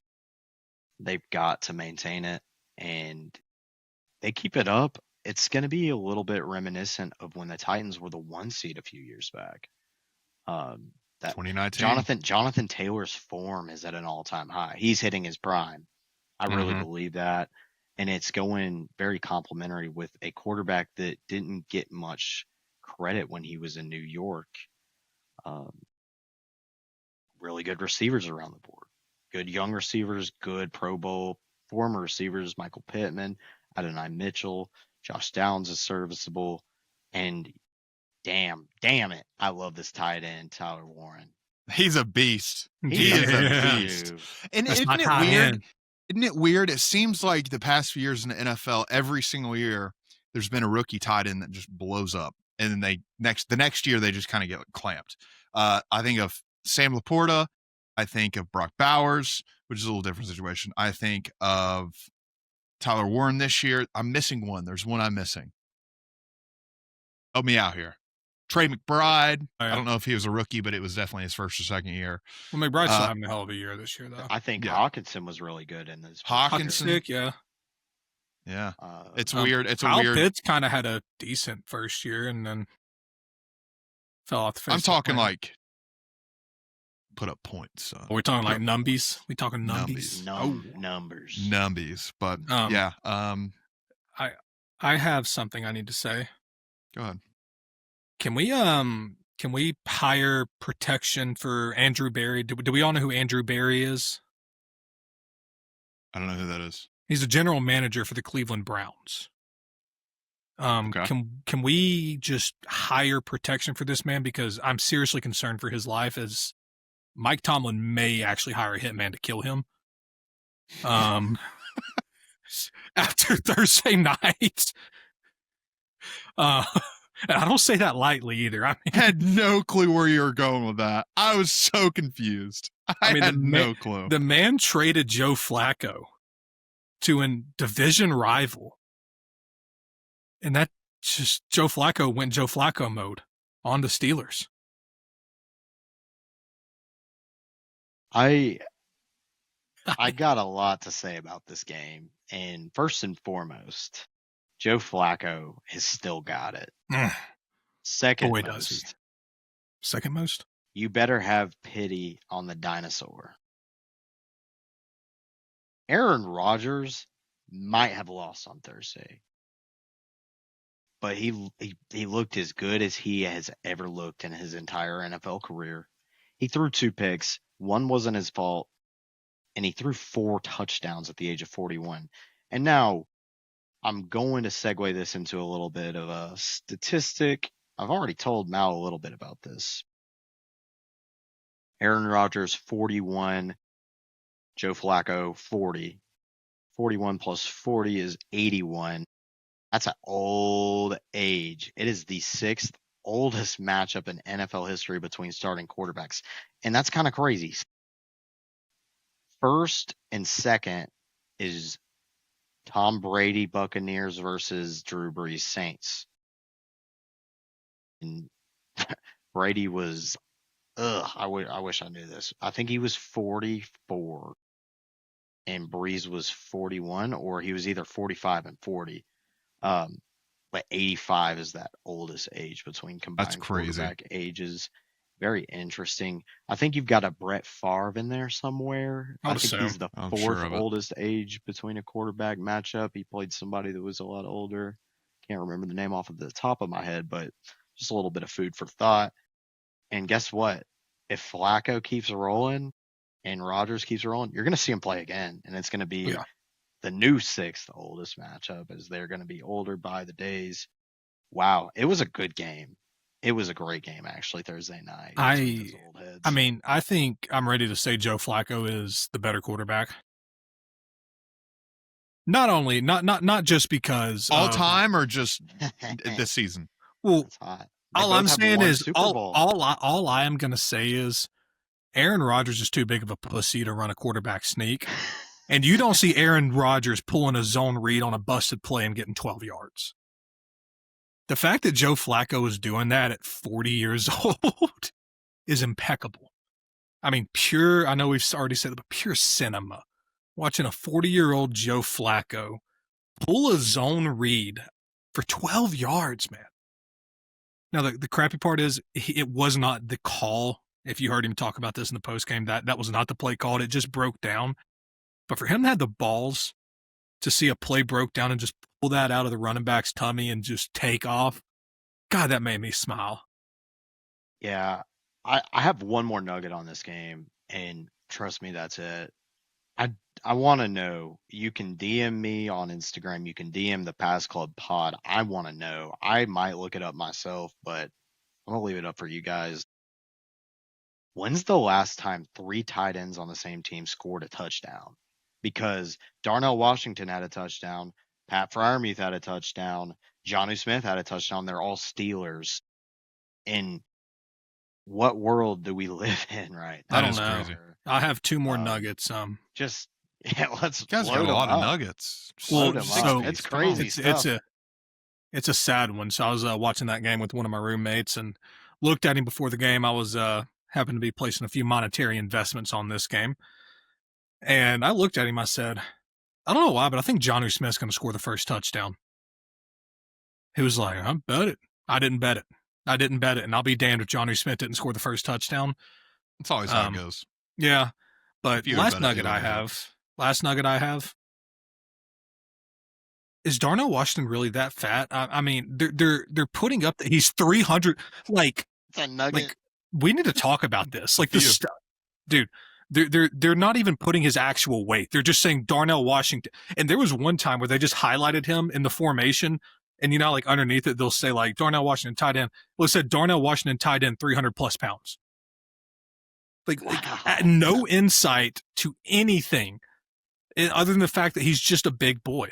And they're not even putting his actual weight. They're just putting 300 plus pounds like he broke the damn scale at the county fair or some shit like that. Like we got to stop weight shaming in the NFL.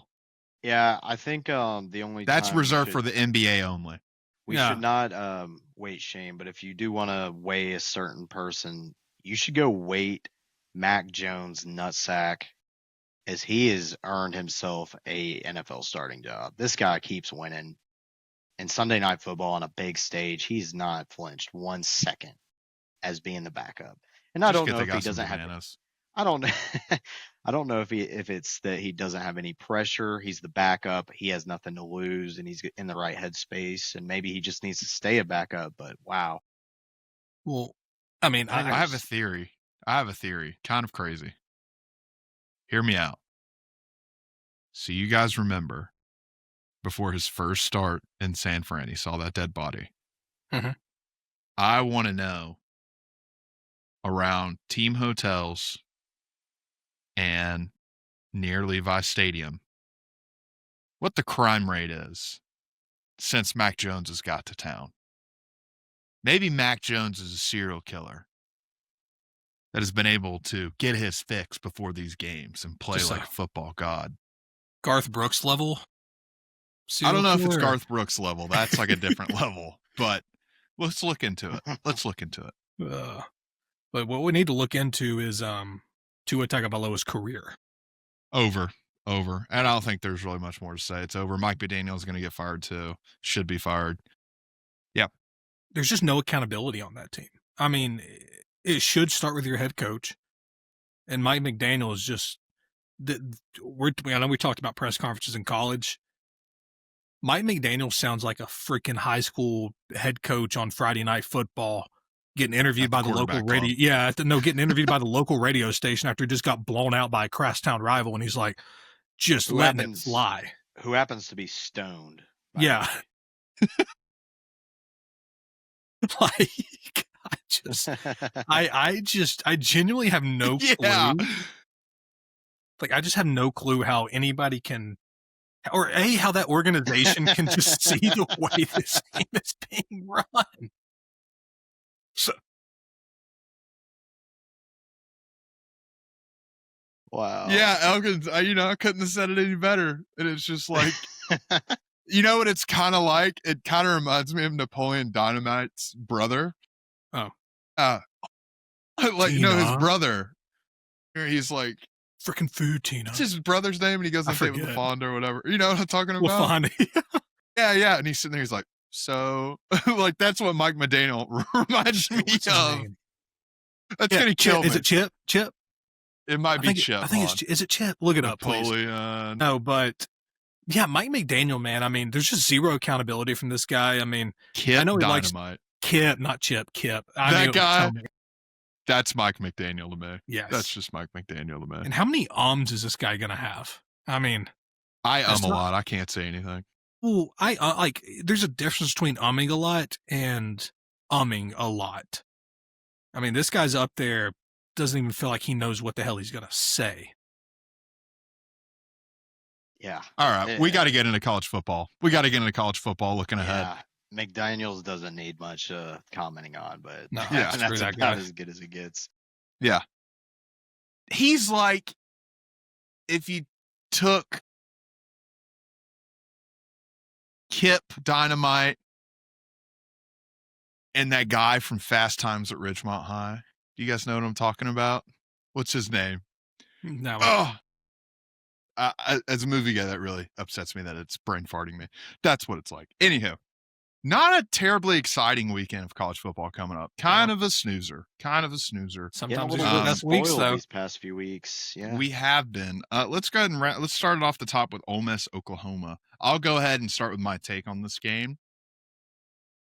If this Ole Miss team is anything like what we've seen from Ole Miss in prior years, Ole Miss will lose this game. That's just the truth. They are the type of team to when they lose, compounds quickly. We've seen it before. We might see it again. This is a very tough follow-up game for them after it really felt like this Georgia game was them operating at 110%. It was. And they didn't get the win. So this is a spot when you're coming off that game and you got Oklahoma coming in with Napier, who's getting healthier every week. It just seems like Oklahoma's going to win it. But this is going to be a great sign of improvement if Ole Miss does win this game. Because years past, we've all know it. We've seen them when they play Kentucky, and then they drop another game soon after. Things just compound for them.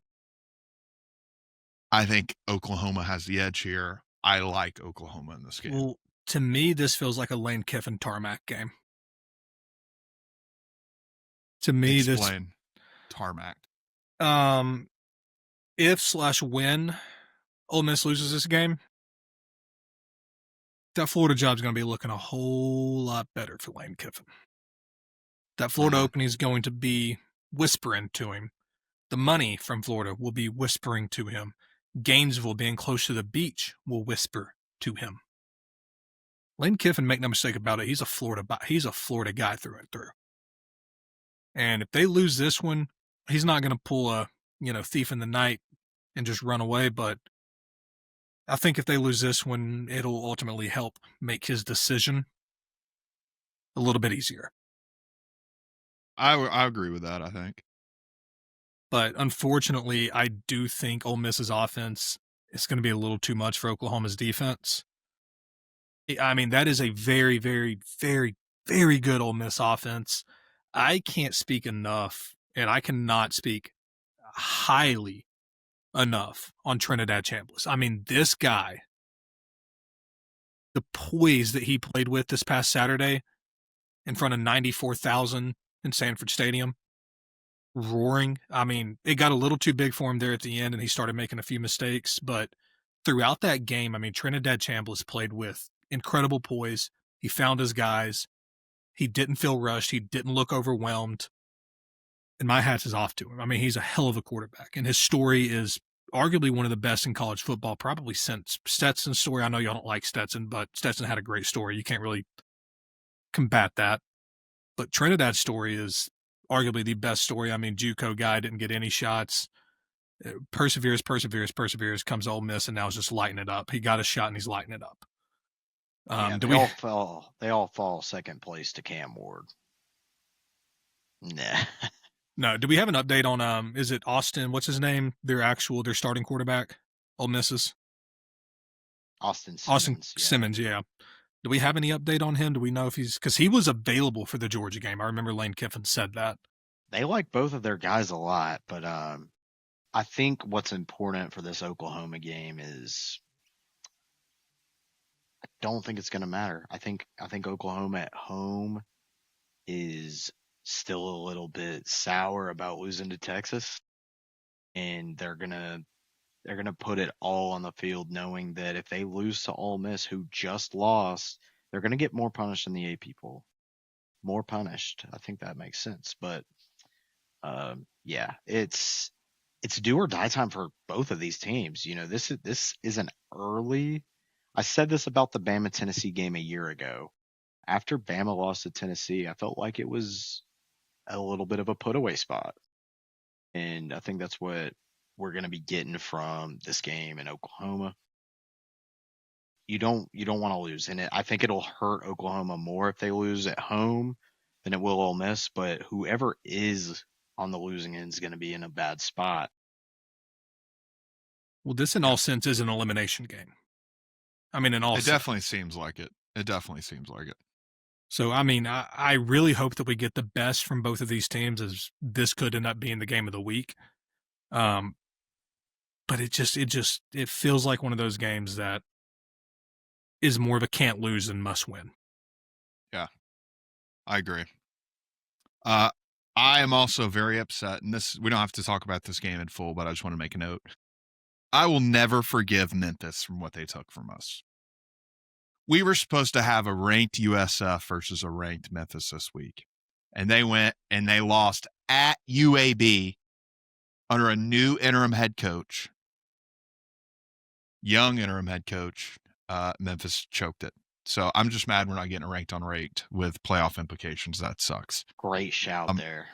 Yeah, great shout. But Missouri at Vandy. Missouri's going to get killed. I think Vandy will beat Missouri worse than they beat LSU. I just think LSU is better team than Missouri. I want to hear what Mal has to say first, but having Alabama played both of these teams, one at home, one on the road, I want to let Mal speak on this game first. Personally, I don't think LSU's a good football team this year. I don't think they're playing with heart. I don't think they're playing with fire. Everything that we kind of said about Shane Beamer, I kind of think the opposite about Eli Drinkwitz. I think this is a guy that believes everything he says, whether he is right or wrong. I think he believes what he says, and I think you can actually tell that he believes what he says. This is a guy that is an insane motivator. He never played football at a collegiate level, which I believe gives him even more of an edge whenever he's coaching. But this is just a guy that feels like he's ready to go into the wild house that is Vanderbilt and get a big win here. Missouri offensively looks very good. I mean, defensively, Alabama played them very, very well, but Alabama still is just an incredible football team. But Missouri offensively has looked good this year. It's just going to come down to, can that defense get a few stops on Diego Pavia? I think this is a very high-scoring game, and personally, I'm glad game day is going to it. It's kind of nice to see game day in Nashville, Tennessee. I'll be very interested to see where they set up. Dylan, will we see you? No, I won't be there. I have family events this weekend, but I agree with you, Mal. That area, if you've ever been to that area around the Vanderbilt Stadium, there's really not anywhere to go. The baseball stadium is like right next to it. How cool would it be if they set up on Broadway? Could you imagine the scene? That's such a hike, though. It's a hike. It's not close. I mean, we're talking about a mile and a half, I believe is what it is. Mile and a half, yeah. I think it's a mile and a half. But that's what I'm saying. But, like, dude, imagine how hype it would be.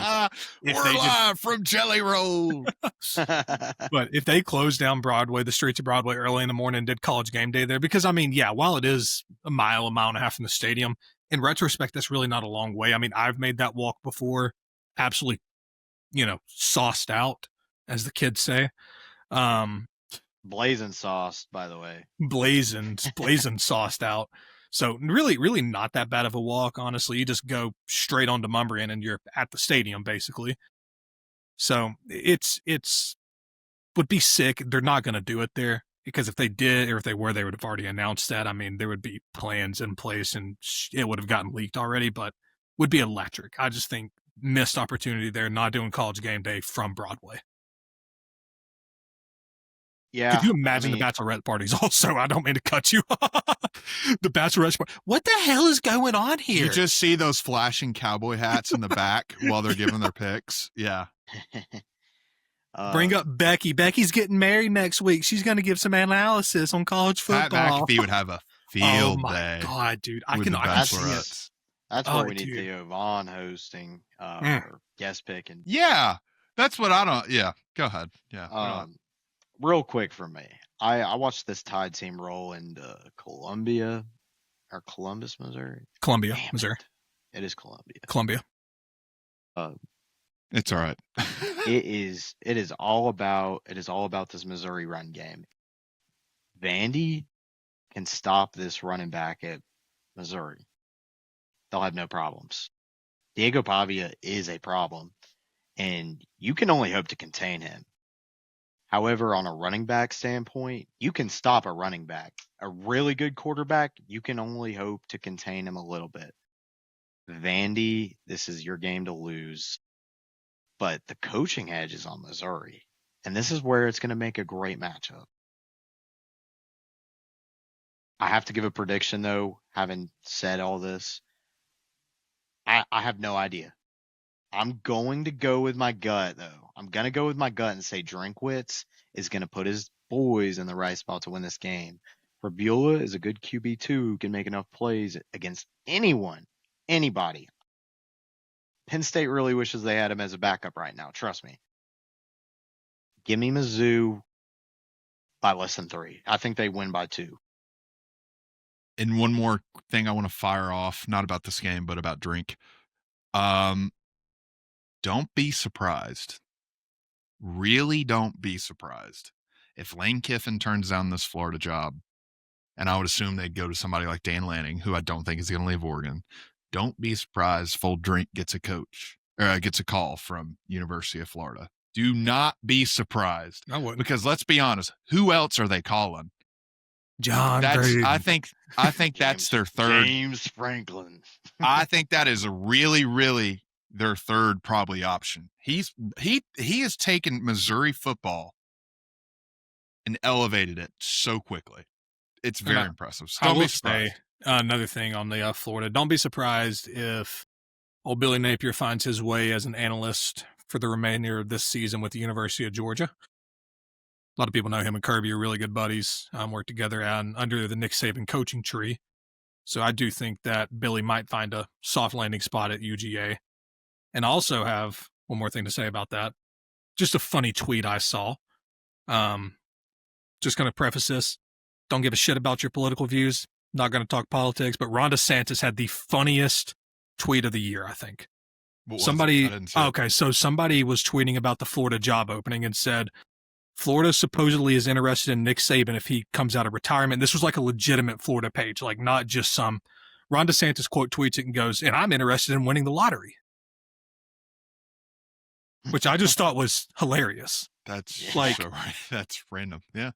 Well, dude, do you not get it? I mean, he's like, oh, fuck me then. There's no snowball's chance in hell that Saban takes the Florida job. Yes, I know. Okay, yeah.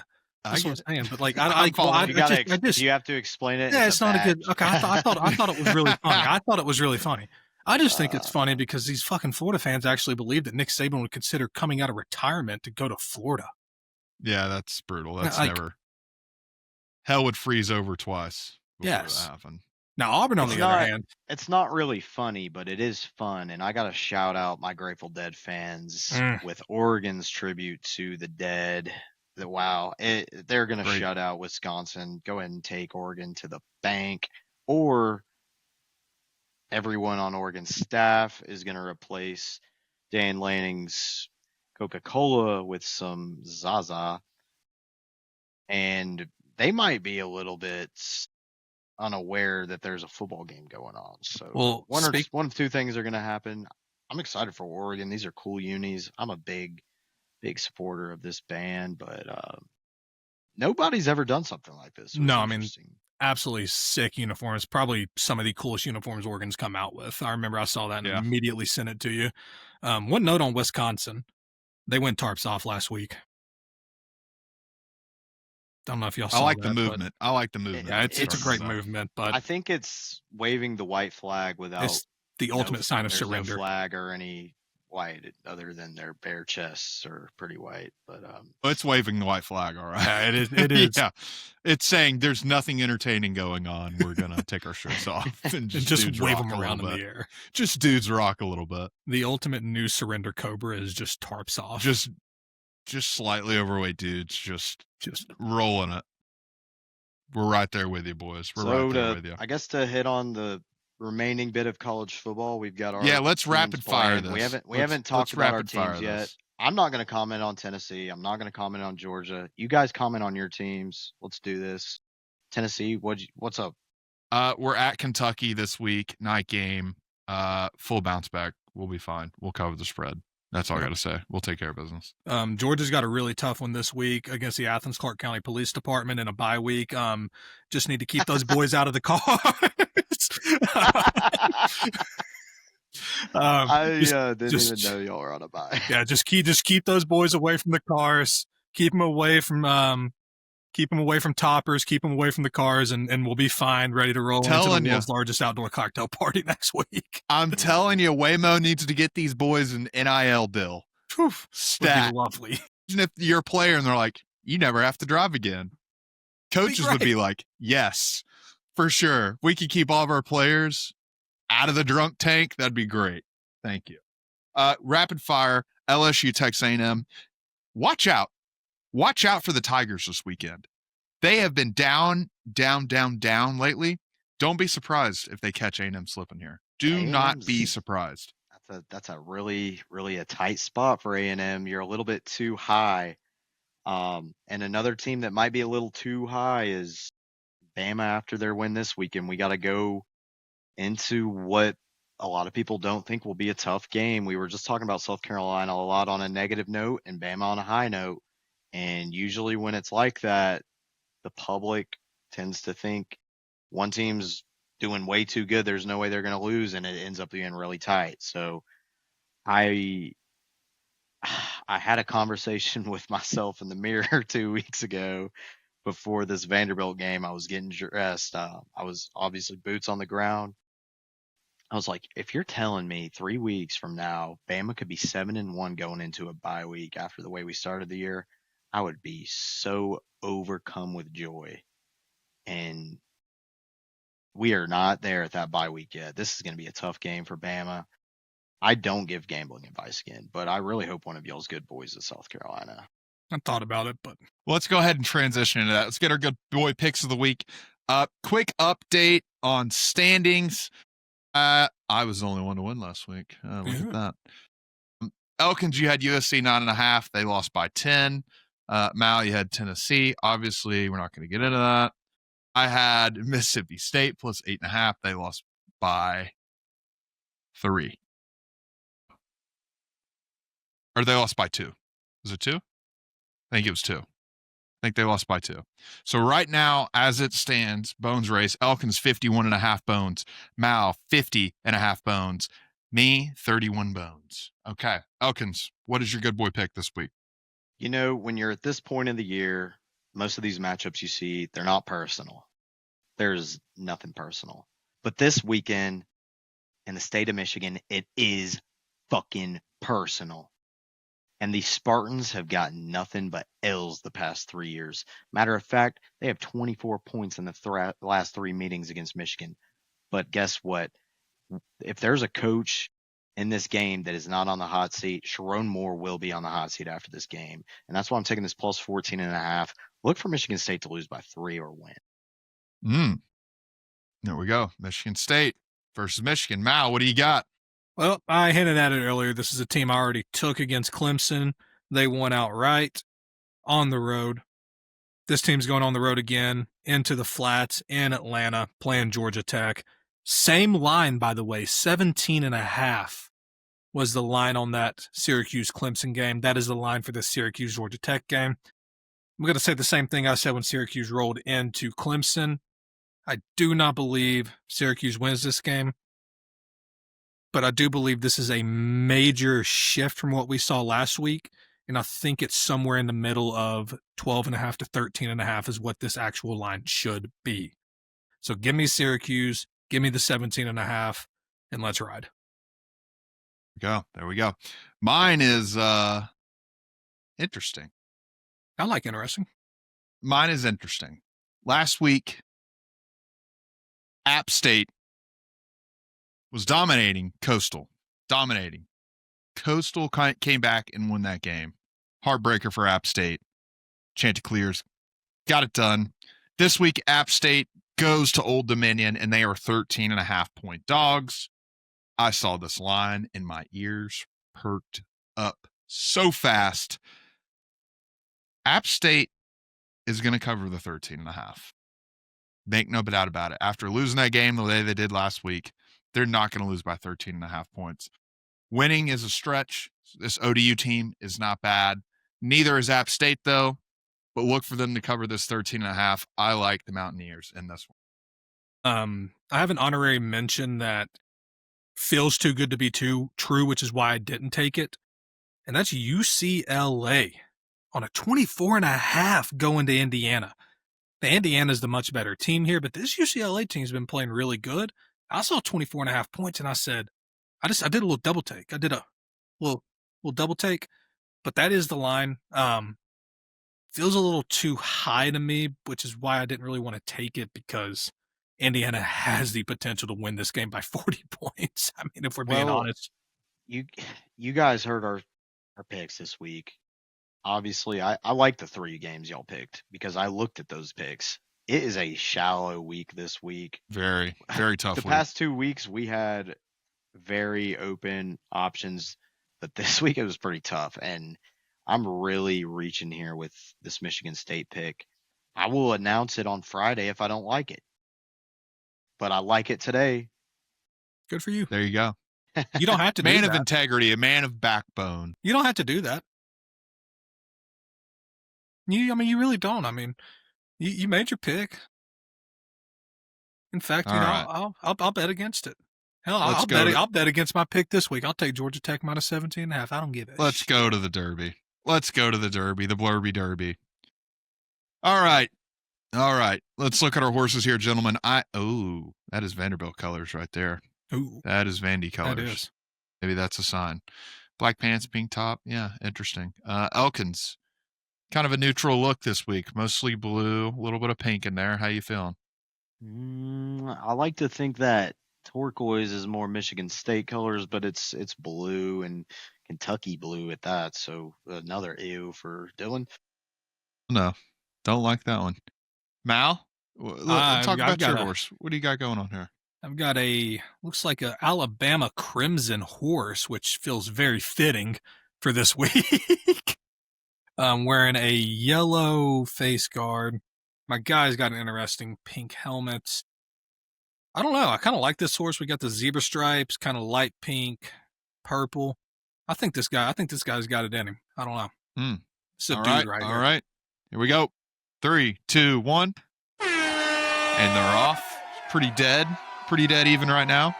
Mal's falling a little bit behind. Elkins is in the lead. I'm right there behind him. 20 seconds left, gents. Elkins is still in the lead, holding strong. Mal's gaining a little bit of ground. 15 seconds. Push here. Mal's all the way in the back. 10 seconds left. Elkins has held this lead the entire game. Here comes Mal. Here comes Mal. All the way from the back. Here I come. Oh, one. And It is Mal. Whew. It is Mal. All right, Mal, you know the rules. You have 1 minute to say as you please. I will start you. Start it.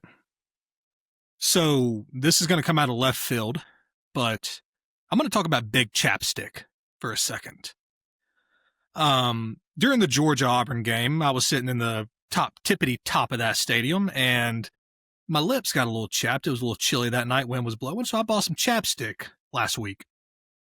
I got a feeling, and this is a conspiracy, but I think that Big Chapstick is putting something in chapstick that moistens your lips, and then it makes them dry out even quicker. Because once you start using chapstick, you can't stop using chapstick. So I really just feel like Big Chapstick is screwing all of us. And I think I might go back to all natural and just stop using chapstick altogether. Because personally, I think we are all getting screwed over by Big Chapstick. If you hate Big Chapstick, leave a like, comment, subscribe. I'm sorry, but I hate Big Chapstick. Mal, I think you're on to something. I know we're not supposed to talk after this, but I think you're on to something. It's kind of like the Gatorade thing where they make it salty to make you more thirsty. Yep. I think you're on to something. I mean, I know that came out of left field, but I just had to get that off of my chest. I was really hoping I did not know won where that you're this going week. with that, but I think you're right. I had to get that Closing one off my remarks, chest. gentlemen. Closing remarks. You're well done. More to come on that chapstick. Yeah. I mean, seriously, if you start using chapstick, you'll realize that you need more chapstick. The more chapstick you use, the more chapstick you need. I mean, it's wild. Now, it could just be because it's starting to the weather's changing, the wind's starting to blow a little bit more. My lips are just naturally getting more chapped. We're not going to talk about that. I like the whole conspiracy theory better. Yeah. Get well soon, Amazon.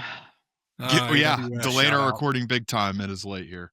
All right. Thank you so much for listening to another episode of the Pass Club. We appreciate it. Please like and subscribe and follow us at all socials at Pass Club Pod. That's Instagram, that's Twitter, X, and TikTok. Thanks for hanging out with us. We appreciate it. Stay bundled up. It's getting a little chilly out there. We'll see you chapstick next week. Don't buy chapstick. Don't do it.